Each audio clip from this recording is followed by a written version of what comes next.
Қайырлы күн, құрметті әріптестер. Бүгін логика күні жобасы аясындағы кезекті шеберлік сабақтарымызға бастаймыз. Бүгінгі шеберлік сабақтың шығармашылық топ мүшелері жұмыс жасайтын болады. Ғибрат Кадировна, Индира Төлеутаевна, сөз сіздерде, жұмыстарыңызды бастай беріңіздер. Сәлеметсіздер ме, құрметті әріптестер? Бүгін бізде заңдылық тақырыбы ең бірінші деңгей бойынша Омашева Гүлнұр Мұсағызы бастайды бізде. Ақтоғай ауданы Ақши негізгі орта мектебі. Гүлнұр Мұсағызы, сөз сізде. Слайдты қоса беріңіз. Демонстрация беріңіз маған? Қоса аласыз. Берілмей тұр ғой, маған шықпай тұр. Жантабекова, білесіз ба? Сәлеметсіздер ме? Мен Ақтоғай ауданы Ақши негізгі орта мектебінің бастауыш сынып мұғалімі, педагог зерттеуші Омашева Гүлнұр Мұсағызы. Бүгінгі логика күні жобасы аясындағы шеберлік сабағының тақырыбы заңдылық бірінші деңгей.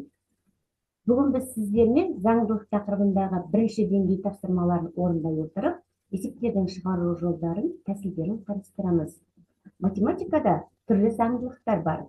Математикалық заңдылық дегеніміз сандардың, фигуралардың немесе басқа бір таңбалар қатарында олардың қандай да бір элементтерінің белгілі бір тәртіппен қайталануы. Мысалы, 4 маусымның алмасуы. Дәл солай. Бұл сандар заңдылықпен орналаса алады. Гүлнұр мұғалім, сіздің дауысыңыз почему-то жай шығып тұр. Мүлдем естіліп тұрған жоқ дауыс. Бір андай неден шыққан сияқты болып тұр. Жақсы естіліп тұр. Естіліп тұр ма?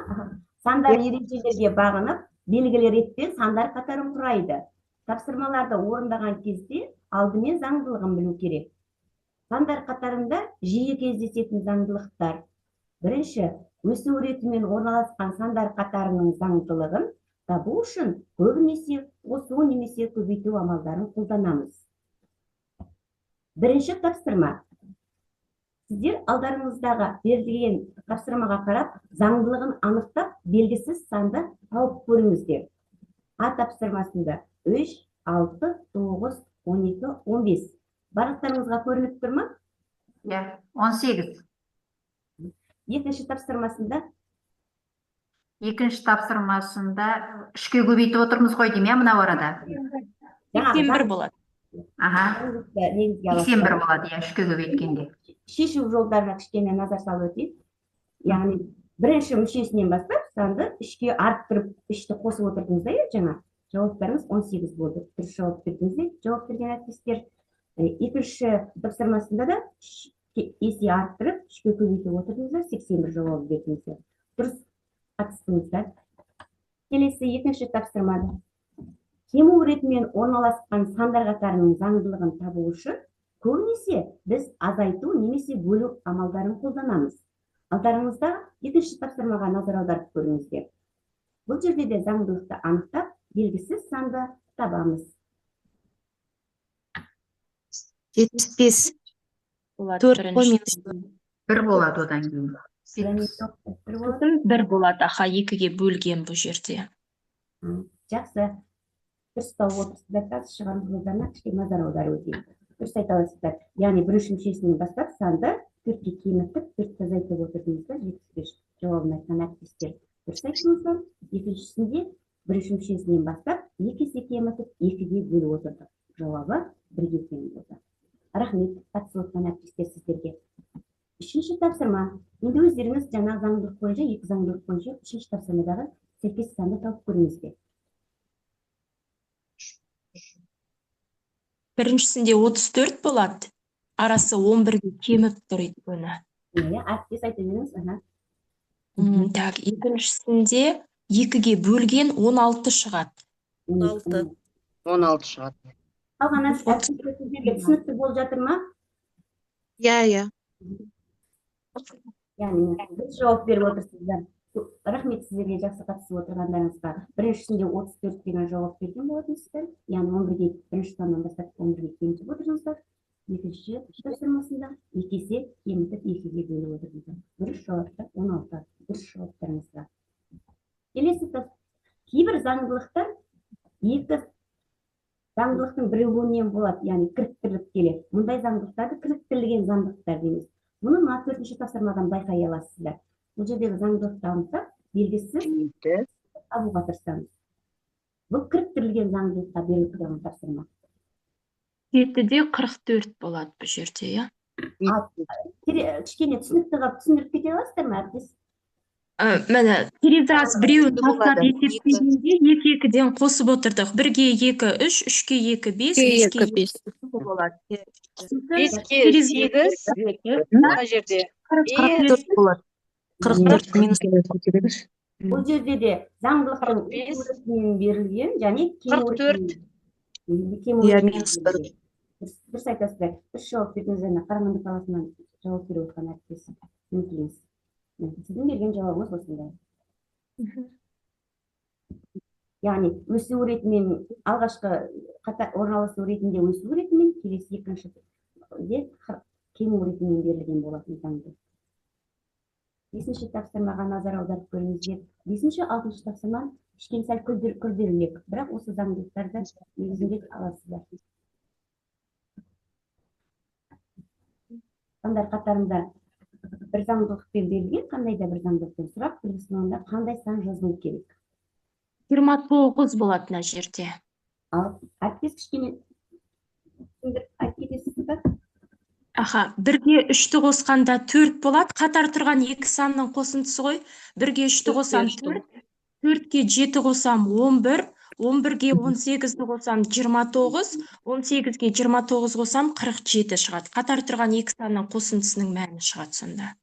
Тамаша, Мардан әріптесе, сіз жауап беріп жатқаныңыз. 6-шы тапсырмада 64 болады, 64. Шығарылу жолына бөлісе кетесіз ба, өзіңіздің шығарылу? Көбейтіп отырамыз, иә, бұл жерде біз. 1-ді 2-ге көбейттік. 2-ні 2-ге көбейтеміз. 2-ні 4-ге көбейтеміз. 256 бұл жерде жауабы. 4-ге, 32-ді 4-ге. 256. 256. Енді шешу жолына кішкене назар аударып өтіңіздер. Дұрыс жауап беріп жатсыздар, әріптестер. Яғни, жаңа айттыңыздар, алдыңғы 2 санды қосқанда келесі сан шықты. 29 жауабын берген әріптес. Дұрыс таптыңыздар. 6-шы тапсырмада 256. Яғни, бұл жерде 3-ші мүшесінен бастап, кез келген сан өзінің алдындағы 2 санның көбейтісіне тең екен. Яғни, 3-ші мүшеңіз 1, 2, 2-ден бастап заңдылыққа қараса, сонда алдындағы 2 мүшенің көбейтісіне тең болып отырады. Түсінікті ғой сіздерге? Келесі 7-ші тапсырма. Заңдылық бойынша сандар қатарын жалғастыр дейді.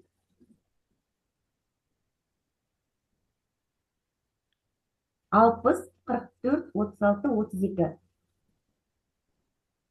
Қатарды. Қай әріптес жалғастыра аласыздар? Қызылтау жауап бере аласыз ба? 30 бола ма? Қалай шығардыңыз, түсіндіре кетесіз ба? 60 пен 44-ті азайтқанда арасы 16 болды, минус 16. 44-тен 36-ны алғанда арасы минус 8. 36-дан 32-ні азайтқанда арасы минус 4, яғни 16, 8, 4 деп 2-ге бөлініп отыр да аралықтары. Значит, 4-ті 2-ге бөлсем 2 болады да, 32-ден 2-ні алғанда 30 шықты. 30 шықты деңізде, Маржан әріптес. Қазір сіздерге алдарыңыздан шешу жолын көрсетейін. Таптыңыз, иә? Аралықтарындағы 16, 8, 2-ге бөлініп отыр. Рахмет. Жақсы белсенді танытылғандарыңызға рахмет.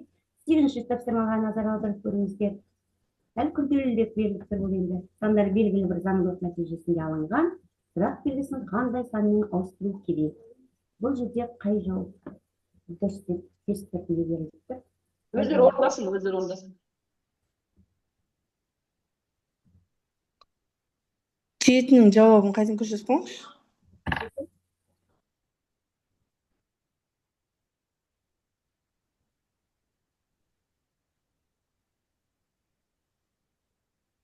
Сенің шапсан бере берейін бе? Жақсы, рахмет. 8-ші тапсырма. Ойланып көріңіздер. Шығарылу жолы әріптестер, бірінші шығарған әріптестер түсінікті қылып кішкене әріптестерге айтып берсеңіздер. Тәсілдеріңізді өз.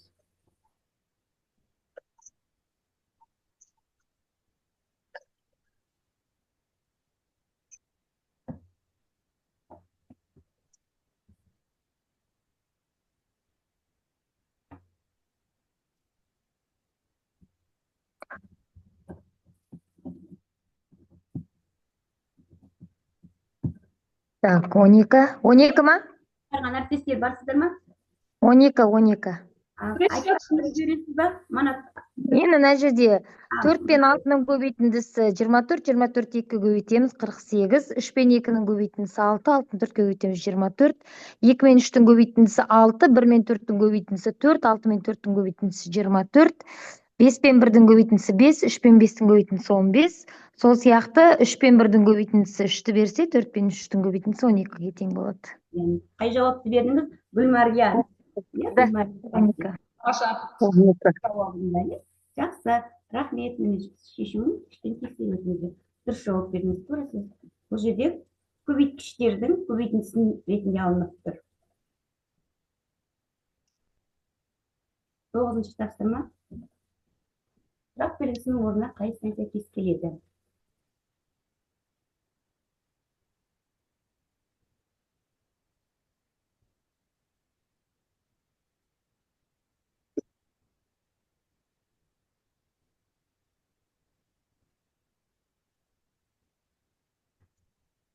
Мына жерде екі санды көбейтіп, бір санға бөлеміз ғой. Гүлмария, әріптессіз ба, жаңа айтып жатқан? 27 болады. 4, Азизам. 4 пен 6-ны көбейтеміз 24, 24-ті 8-ге бөлеміз 3. 15 пен 5 пен 12-ні көбейтеміз 60, 60-ты 6-ға бөлеміз 10.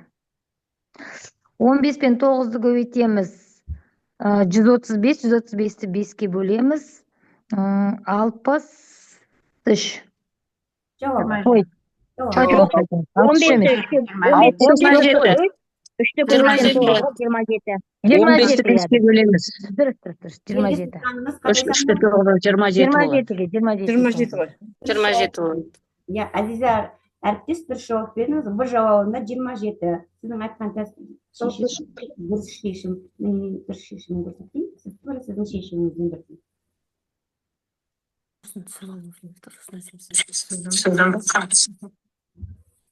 Сұралғыштар ма? Тапсырмаларыңызға?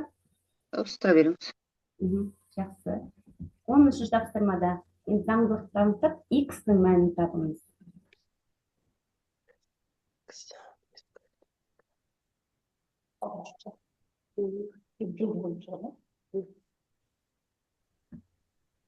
Екі ма? 5, жоқ. Ал әріптессіз ба шығарып жатқан кішкене шешіміңізді 37. Азайтады. Қарама қарсы сандарды көбейттім да, екеуін бір-бірінен азайттым.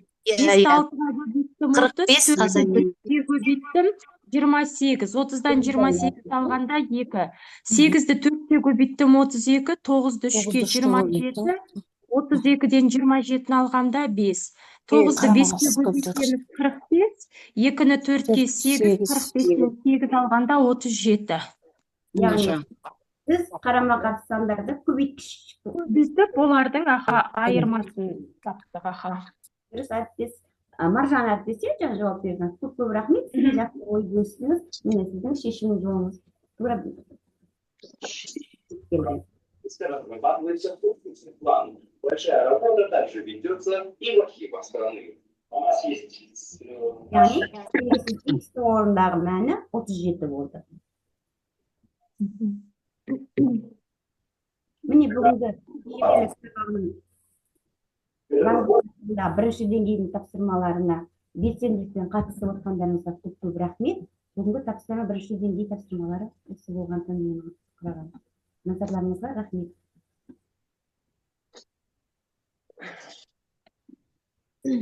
Жақсы, Гүлнұр мұғалім, рахмет. Сізге де рахмет. Екінші деңгей Екінші деңгей бойынша, бізде Манат Жанатқызы, Үшінші деңгей. Абай атындағы мектеп, Қарағанды қаласы. Манат Жанатқызы, слайдты қоса берсеңіз. Көрініп тұр ма слайд? Жоқ. Көрініп тұр. Иә, слайд Ашық көрініп ма? тұр. Ашылды. Қайырлы күн.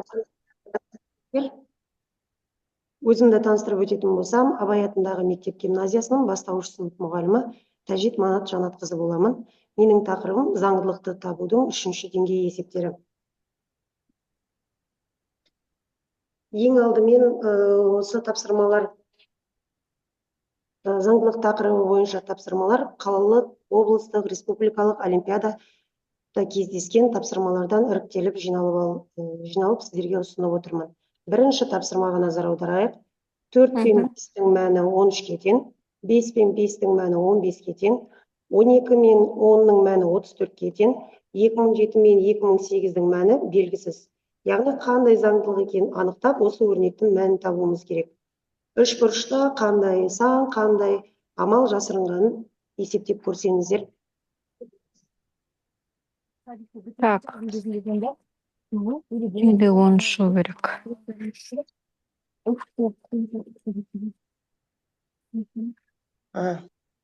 6022.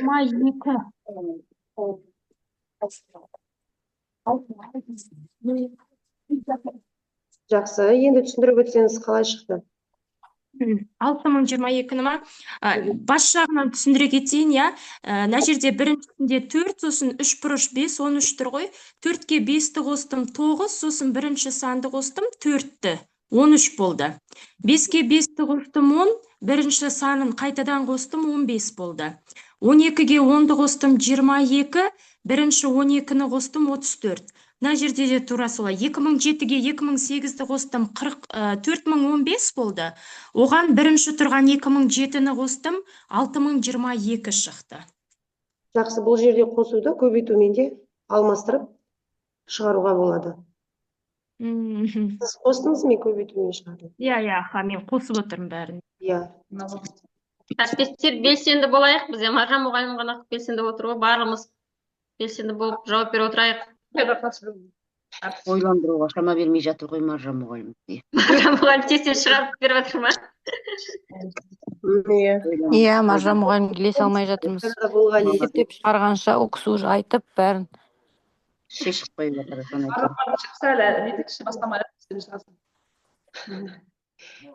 Төмендегі сандар тізбегінің заңдылығын анықтап, сұрақ белгісінің орнындағы санды табыңыз. Берілген сандар 38, 43, 42, 40, сұрақ белгісі 39, 45. Ал енді ойланып есептеп көрсеңіздер.